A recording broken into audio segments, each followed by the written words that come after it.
So hi guys, I'm Kamay. If you're new to my channel, I am currently a medical intern at Angeles University Foundation. I like working out and also recently, I've been into plants. So today, I will be telling you 18 secret strategies that I personally do to lose weight.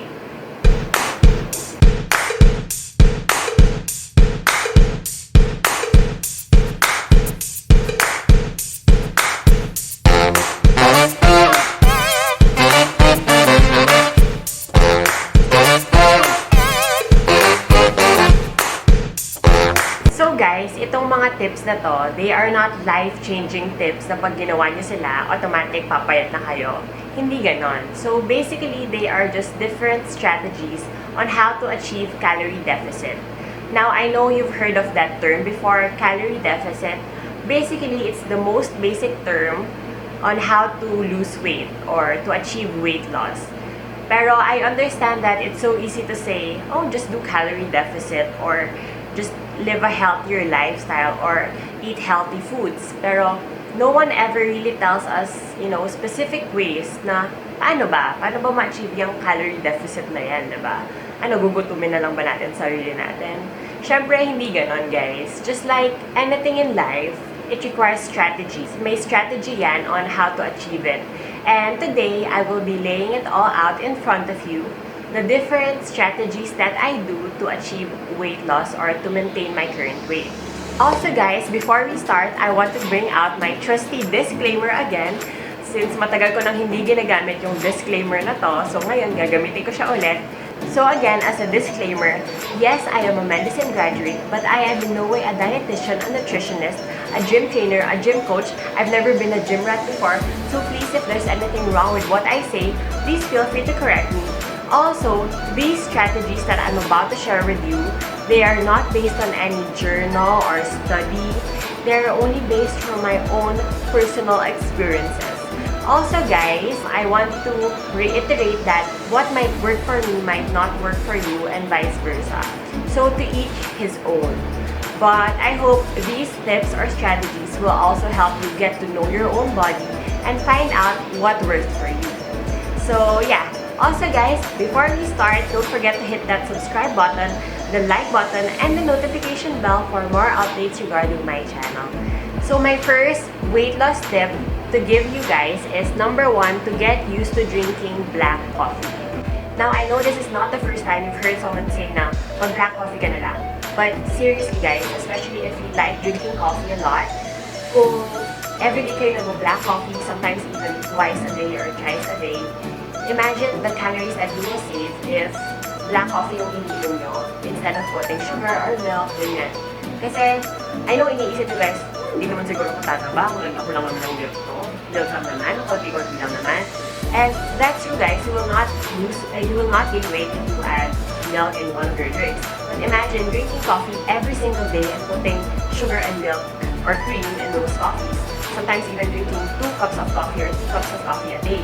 So, just like me, nahilig ako sa coffee guys. Almost every day ako nagko-coffee. So, imagine the calories that you will save yourself if nag-black coffee na lang kayo.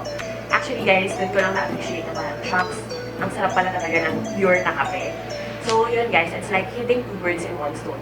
Number 1, you save yourself from unnecessary calories.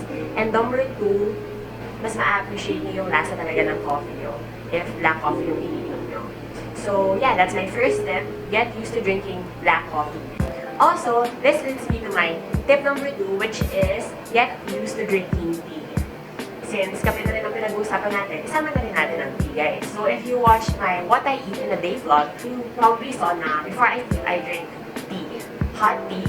And ito naman guys, the reason why I'm telling you to drink coffee and tea is because they have 0 calories.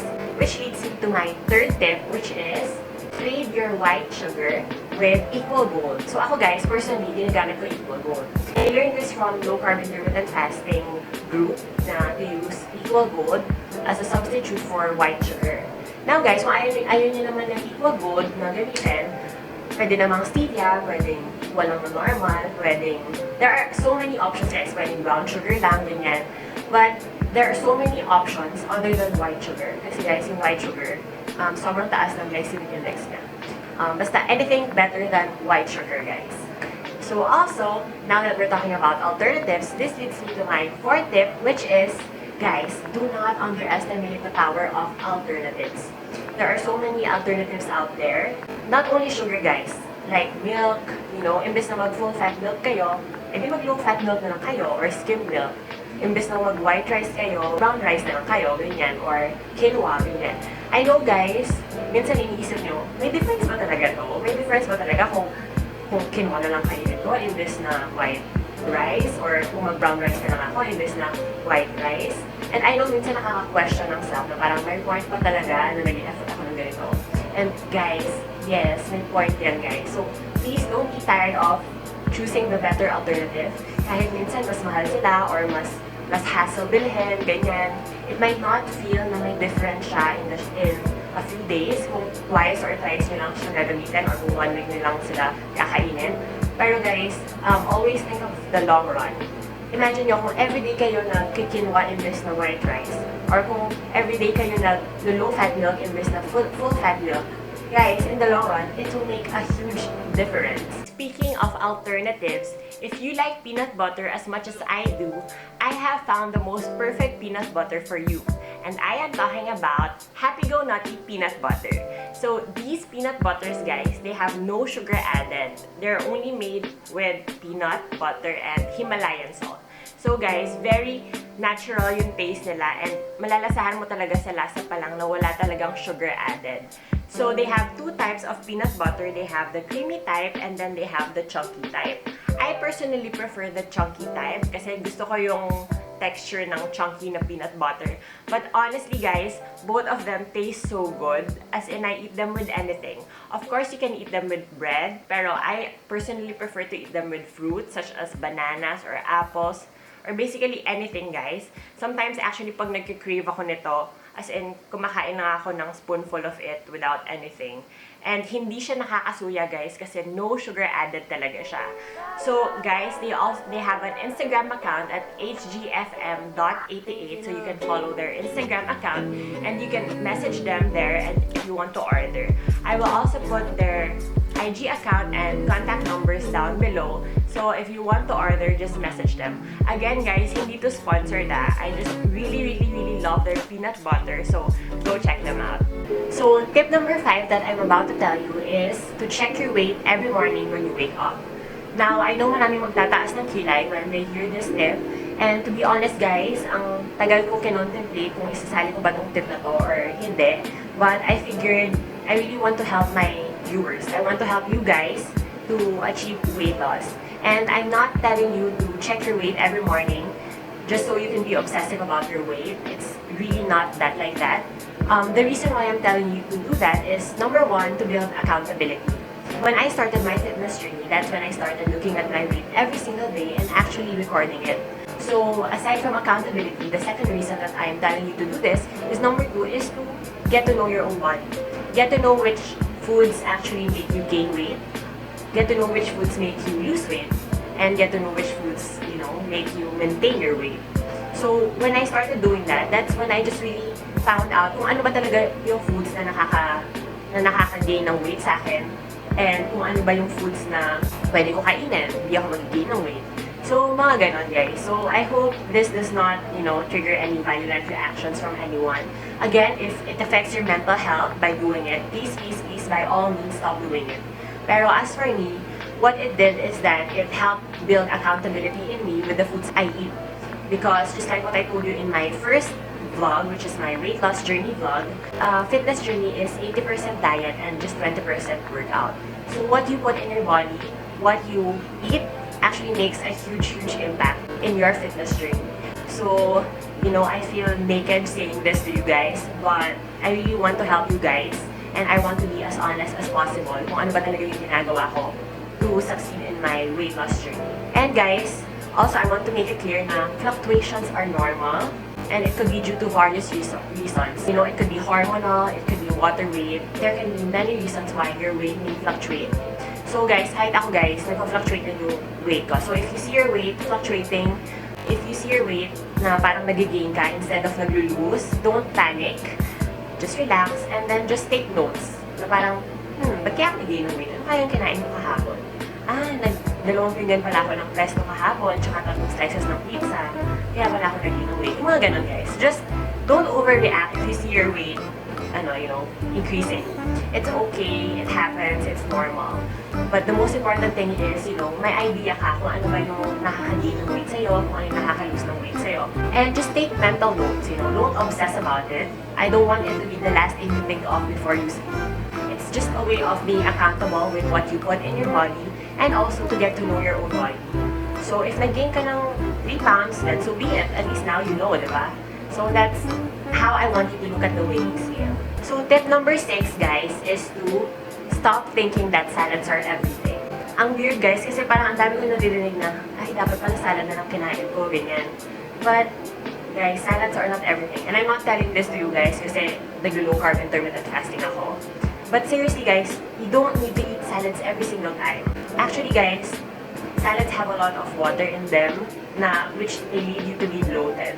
So, stop thinking that, kailangan lagi ako nagsasalad. Of course, salad is better than, a slice of pizza. Syempre naman, guys. Pero, you don't need to eat salad for breakfast, lunch, and dinner. Hindi ganon. So, of course, you still need variation in your food. Stop thinking that salads are everything. Which leads me to my tip number 7, which is to eat more protein, eat more meat, eat more fish.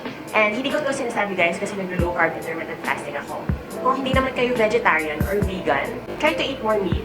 Not only because it will give you energy, but also para din mas mabusog kayo sa protein imbes na sa mga high-carb foods such as pasta and pizza.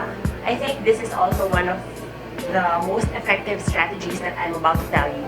I'm not telling you to do low-carb intermittent fasting, but it's just a basic strategy na you can do na dagdagan mo, guys, yung meat mo or yung fish mo or yung any protein, guys, para doon ka mabusog. Tapos, konti na lang yung kailangan mo kainin na carbs, diba? So, my next tip, guys, tip number 8 is to control yourself when you're in a grocery store. I know, guys, medyo obvious naman yon, but I think people take for granted yung control nila when they're actually in a grocery store.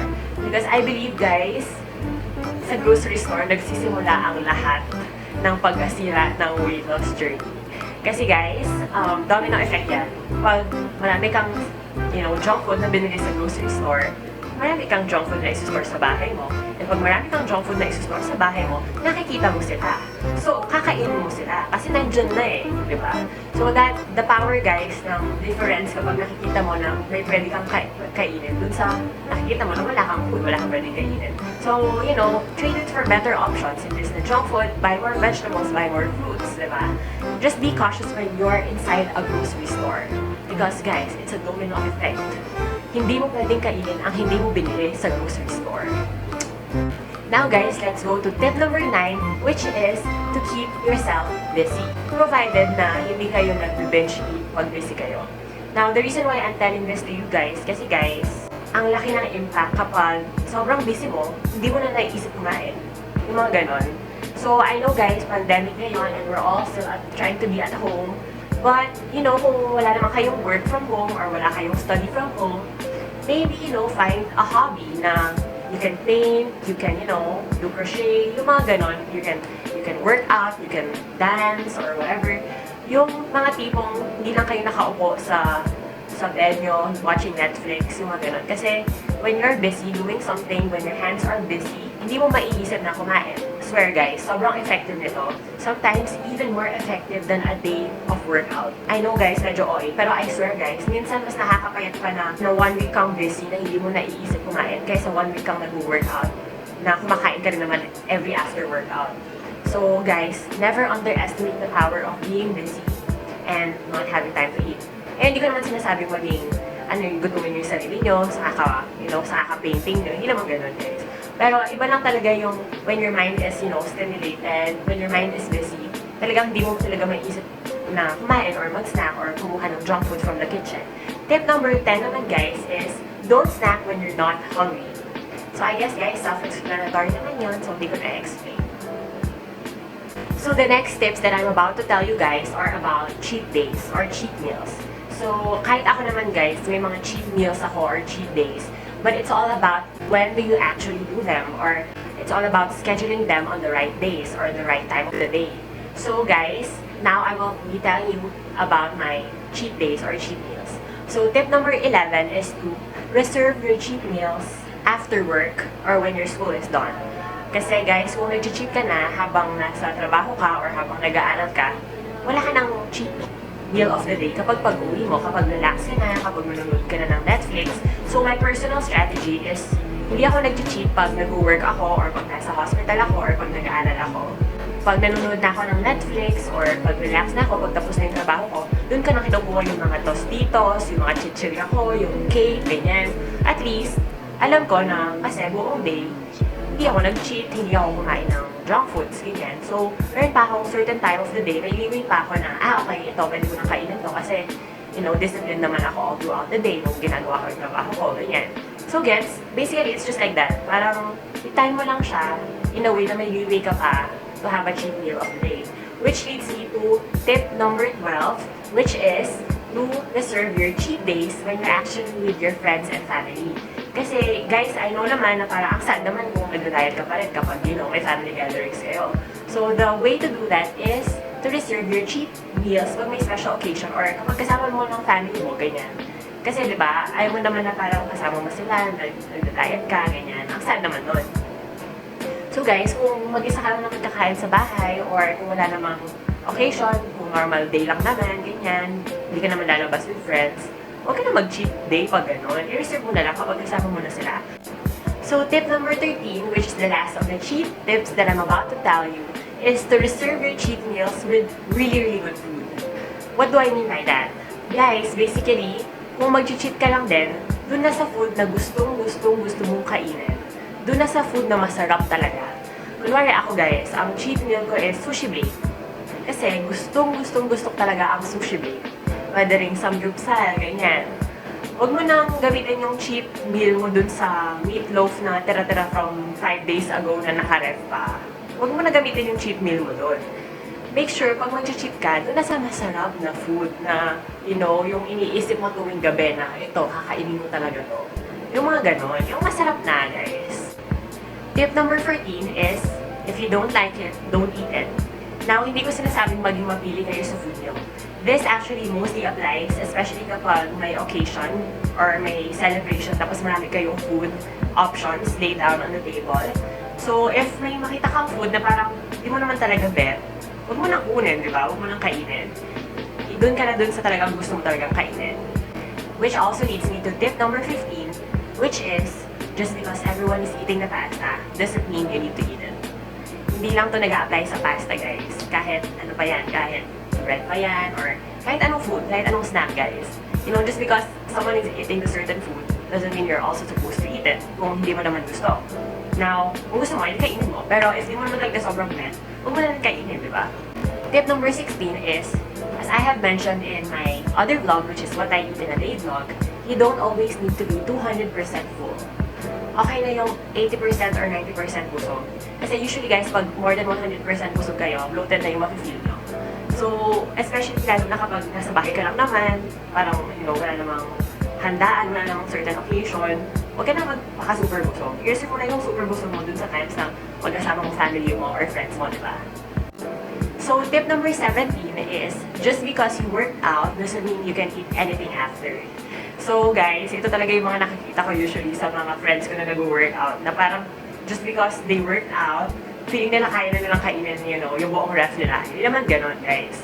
Actually, parang for me nga, the more you work out, mas lalo kang mararamay na shock, ang hirap pala magpapayat, ganyan. Stop thinking na just because you worked out, you can eat anything after. Of course, you don't starve yourself, pero it doesn't give you the free pass to eat anything you want just because you worked out. So the last and most important tip that I'm about to tell you is to be consistent. Now, I'm saying that this is the most important tip because I know na it's easy to do the previous tips that I told you once or twice. But to keep doing them requires hard work, requires, you know, dedication, and it's not easy to keep doing them. So the last tip and the last, you know, strategy that I'm about to tell you is to just keep going. Be consistent, don't give up, and, you know, that's the only way for you to sustain your weight and to have an effective weight loss journey. So yeah, That's all, guys. I hope these tips help you lose weight or to maintain your weight if you just want to maintain it. And again, if you have any questions or video suggestions, please feel free to comment down below. Also, guys, if you're about to do any of these tips that I just told you, please also comment down below. And also, don't forget to hit subscribe and the like button and the notification bell for more updates regarding my channel. So again, thank you for watching and happy workout!